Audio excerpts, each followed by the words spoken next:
योगी आदित्यनाथ? तो तत्पर हैं। कल से हम लोगों ने टोक्यो और आज यामानासी में बड़े पैमाने पर हम लोगों ने यहाँ पे G2G और G2B लेवल की बैठकें संपन्न। कल यहाँ पे उत्तर प्रदेश के अंदर टूरिज्म की इन संभावनाओं को आगे बढ़ाने और यहाँ के बिजनेसमैन उत्तर प्रदेश के अंदर आए। यहाँ के माननीय विदेश मंत्री से हमारी मुलाकात हुई थी, उनके साथ भी एक सकारात्मक वार्ता हुई। यहाँ के आर्थिक मामलों के मंत्री और उनसे भी एक सकारात्मक वार्ता, जो उनके उपमंत्री के रूप में हैं, उनके साथ भी हमारी वार्ता हुई थी। और इस पूरी यात्रा के दौरान यामानासी के जो हमारे माननीय गवर्नर हैं, वे कल भी टोक्यो में भी उन्होंने एक G2B लेवल की बैठक करवाई। आज यामानासी के पूरे कार्यक्रम के साथ वे स्वयं जुड़े थे और उन सभी कार्यक्रमों में उनकी भागीदारी वहाँ पर थी। यहाँ पे हम लोगों ने जिन कंपनियों के साथ बैठक की है, इसमें automobile, logistic, green hydrogen, CBG, solar और टूरिज्म के साथ ही ऑटोमोबाइल की जो प्रमुख कंपनियां हैं, जिसमें सुजुकी, होंडा, मित्सुई, मारुबेनी, सेमिटोको, यूनिक्लो जैसी कंपनियों के साथ यहाँ पर हम लोगों की बैठक हुई। और इनके साथ ही यहाँ के उद्योग वाणिज्य के उपमंत्री, जेट्रो के चेयरमैन, जो काफ़ी बड़ा वित्तीय संस्थान है, इन सब के साथ हमारी यहाँ पे बैठकें हुई, यामानासी में बैठकें हुई, जिसको लेकर के वहाँ की यामानासी की गवर्नमेंट ने भी बहुत पॉजिटिव रूप से उसको आगे बढ़ाने में अपना योगदान दिया है।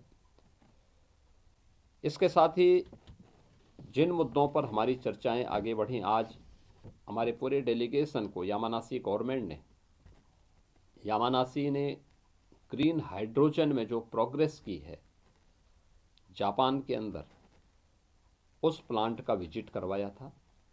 हम लोगों ने ग्रीन हाइड्रोजन एनर्जी की संभावना, क्योंकि ग्रीन हाइड्रोजन पानी जहाँ अच्छा होगा वहाँ ग्रीन हाइड्रोजन की संभावना उतनी ज़्यादा होगी। और उत्तर प्रदेश इस देश का सबसे समृद्ध क्षेत्र है, पर्याप्त जल संसाधन हमारे पास हैं और हम लोगों ने इस दिशा में प्रयास किया है, जिसमें यामानासी हम लोगों को उस टेक्नोलॉजी के साथ जोड़ने और हमारे उत्तर प्रदेश के युवाओं को उसका प्रशिक्षण देने, यानी उसकी स्किलिंग के लिए भी अपना सहयोग देने के लिए तत्पर है।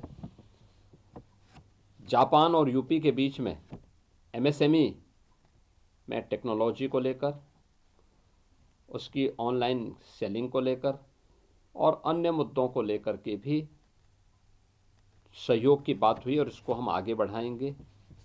इसके अलावा ऑटो क्लस्टर के विकास करने के लिए यमुना अथॉरिटी में जापान के निवेशकों के लिए जापान की एक डेडिकेटेड सिटी के निर्माण के लिए भी यहाँ पर विस्तार से चर्चा हुई और इसके लिए वहाँ लैंड अलॉट करने की कार्रवाई हुई है। इसमें मुख्य रूप से हम लोगों को जो अब तक यहाँ प्रस्ताव प्राप्त हुए हैं, मुझे प्रसन्नता है कि 90,000 करोड़ रुपए के MOU जापान के अंदर, 1.5 लाख करोड़ के प्रस्ताव यहाँ पे जापान और यामानासी में उत्तर प्रदेश के इस डेलीगेशन को प्राप्त हुए हैं। और इसी प्रकार से सिंगापुर में 60,000 के MOU और 1 लाख करोड़ रुपए तक के हमारे पास प्रस्ताव उत्तर प्रदेश में निवेश के लिए आए हैं, जिन्हें इन्वेस्ट यूपी और उत्तर प्रदेश के हमारे अन्य विभाग आगे बढ़ाने का काम करेंगे। इसके साथ ही इस पूरे कार्यक्रम के दौरान हम लोगों ने ये भी देखी है कि जो एक परसेप्शन लॉ, बेहतर रोल ऑफ लॉ का परिणाम क्या होता है, इज ऑफ डूइंग बिजनेस, जिस पर पहले दिन से प्रधानमंत्री जी का फोकस रहा है, उसका परिणाम क्या होता है। टेक्नोलॉजी का उपयोग करके ट्रांसफॉर्मेशन का परिणाम क्या होता है। दुनिया ट्रस्ट करती है और वो ट्रस्ट मुझे दोनों देशों में देखने को मिला है। हमने ईज ऑफ डूइंग बिजनेस में टॉप अचीवर स्टेट के रूप में यूपी को स्थापित किया। रोल ऑफ लॉ के अनुसार उत्तर प्रदेश के अंदर बेहतर कानून व्यवस्था की स्थिति दी। आज परिणाम है दुनिया का निवेशक यूपी के अंदर आना चाहता है। स्वयं यामानासी के माननीय गवर्नर अपने साथ में अगस्त में 200 जापान के सीईओज और को लेकर के यूपी के अंदर आ रहे हैं, जो जापान के भारी भरकम निवेश की उन संभावनाओं को आगे बढ़ाने के लिए यूपी के साथ मिलकर के काम करने के इच्छुक हैं। ऐसे ही सिंगापुर के अंदर भी एक बड़े पैमाने पर उनका एक बिजनेस डेलीगेशन यूपी के अंदर आने को उत्सुक है, जो उत्तर प्रदेश के अंदर अपना निवेश करने के लिए उत्सुक है। और हम लोगों ने इसके लिए अभी से अपनी कार्रवाई भी हमारी प्रारंभ हो चुकी है। हमारा प्रयास है कि समयबद्ध तरीके से इन सभी कार्यक्रमों को हम आगे बढ़ा सकें और इस कार्य के परिणाम को हम लोग जमीनी धरातल पर दे करके उत्तर प्रदेश का जो टारगेट है $1 ट्रिलियन की इकोनॉमी बनाने की, उस $1 ट्रिलियन की इकोनॉमी को बनाने की दिशा में किए जाने वाले प्रयास में एक महत्वपूर्ण और मील का पत्थर साबित होगा।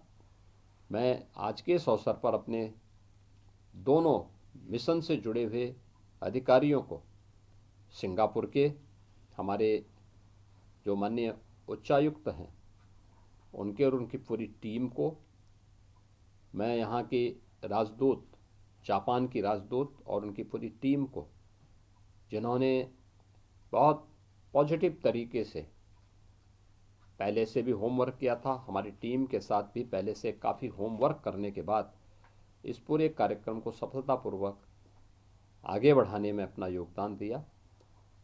और मुझे यहाँ पे दोनों स्थानों पर, दोनों क्या तीनों स्थानों पर भारतीय समुदायों के साथ भी संवाद करने का अवसर मिला। सिंगापुर में उनका काफ़ी बड़ा भारतीय समुदाय के साथ एक हम लोगों का कार्यक्रम संपन्न हुआ था। कल हम लोगों ने यहाँ पर एक बड़ा कार्यक्रम टोक्यो में भारतीय समुदाय के साथ दूतावास के अंदर ही एक बड़ा कार्यक्रम संपन्न किया था। और आज यामानासी में भी भारतीय समुदाय काफ़ी बड़ी संख्या में रहता है, तो उन लोगों के साथ भी एक बड़ा कार्यक्रम वहाँ पर आज संपन्न हुआ है। और मुझे विश्वास है कि ये जो पॉजिटिविटी भारत के प्रति और यूपी के प्रति बनी है, इसका लाभ यूपी के अंदर यूपी की टीम लेगी और यूपी के नौजवानों को वहाँ के स्केल को स्किलिंग में बदलने और राज्य स्तर पर, उनके स्थानीय स्तर पर उनको रोजगार के क्षेत्र के साथ जोड़ने में भी अपना योगदान देगी। यही मुझे इन सब के बारे में एक ब्रीफ नोट आपके सामने प्रस्तुत करना था, जो मैंने इस यात्रा के समापन के अवसर पर आपके सामने प्रस्तुत किया है। सर, आज आपने हाई स्पीड ट्रेन का भी सफर किया, कितना रोमांचक था। और एक आपने आज शतरंज के रोबोट के साथ भी शतरंज खेली, कैसा हाँ, रोमांच देखिए, है? इस यात्रा के जो सबसे महत्वपूर्ण पहलू थे कि सिंगापुर में हमने कुछ क्षेत्रों का भ्रमण किया था हमारी टीम ने, जिसमें IET, institute of engineering and technology, जो वहाँ का एक हाई क्लास एक स्किलिंग का सेंटर है, वहाँ का हम लोगों ने निरीक्षण किया था और वहाँ पे हम लोगों ने देखा, भ्रमण किया था। कैसे उनके कार्यक्रम चल रहे हैं, इनके बारे में बहुत अच्छी पॉजिटिव हो रही। हम लोगों ने वहाँ पे 2 चीज़ें और देखी। एक MRO की facility, aircraft maintenance, repair and overhaul की कार्रवाई कैसे आगे बढ़ती है, ये चीज़ें हम लोगों ने वहाँ पर कल देखी हैं। कैसे सैलोज बनते हैं, वेयर हाउसिंग की कार्रवाई व्यापक पैमाने पे कार्गो की दृष्टि से कैसे महत्वपूर्ण होती है, इसको भी हम लोगों ने वहाँ पे कल निरीक्षण किया है, देखा है, और बहुत पॉजिटिव उसका वो रहा है। और उन लोगों को हम लोगों ने उत्तर प्रदेश के अंदर और ख़ास तौर पर जो हमारा आने वाला 5वां international airport, Noida international airport है, वहाँ के लिए भी आमंत्रित किया है। आज हम लोगों ने ग्रीन हाइड्रोजन प्लांट को देखा और उसके उपरांत हाई स्पीड,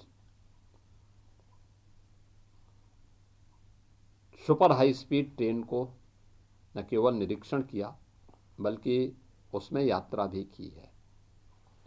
सबने देखा है उसकी स्पीड, यानी मुश्किल से 2 मिनट में वह 500 किलोमीटर से अधिक की स्पीड पकड़ ले रही थी। 150 किलोमीटर की स्पीड के बाद उसके पहिए ऊपर आ जाते थे और ट्रेन हवा में फिर बात करते हुए दिखाई देते थे। यानी हम लोगों ने इस पूरी यात्रा में देखा कि कुछ ही किलोमीटर, यानी 120 किलोमीटर की यात्रा को हम लोगों ने कुछ ही मिनटों में तय कर दिया था। ये सुपर हाई स्पीड की मैग्नम ट्रेन जो है वह एक मॉडल जापान ने प्रस्तुत की है और बहुत अच्छे ढंग से यहाँ पे जापान के अंदर वह एक रोमांचक का विषय बना हुआ है। हर यहाँ का यूथ को वे लोग उसके साथ जुड़ने का एक अवसर देते हैं।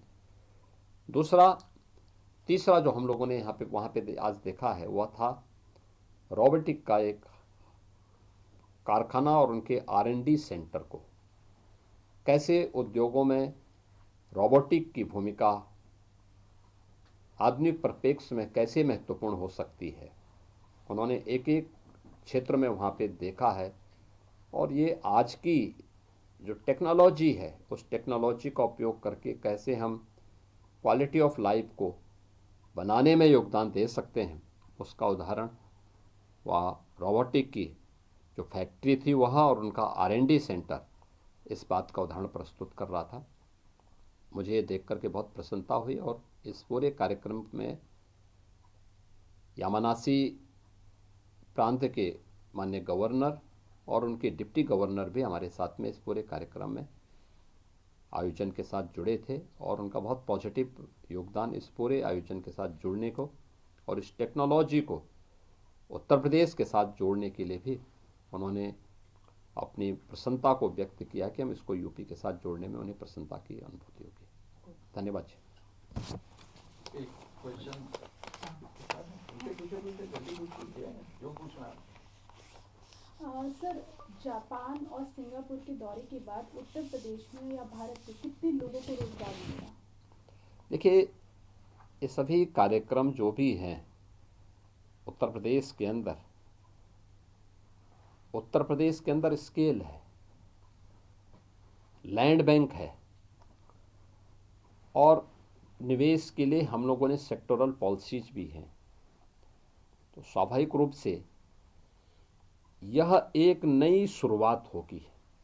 एज कटिंग टेक्नोलॉजी का वहाँ आना और उस क्षेत्र में निवेश होना वहाँ के युवाओं के लिए एक नई संभावनाओं के द्वार को खोलने जैसा है और युवाओं को उसमें पारंगत करके उनकी स्किलिंग करने का एक अवसर भी प्राप्त होगा।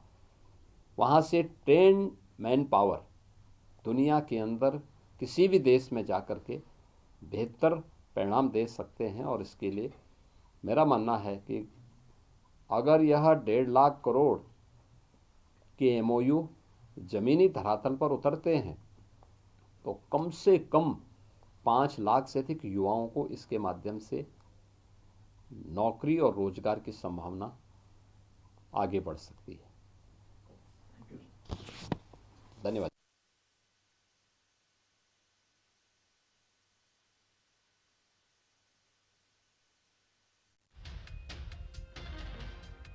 जापान दौरे पर हैं और इस दरमियान उन्होंने वहां पर अपने अनुभव को साझा किया और बताया कि किस तरह से देखिए लाखों हजारों करोड़ों का जो निवेश आ रहा है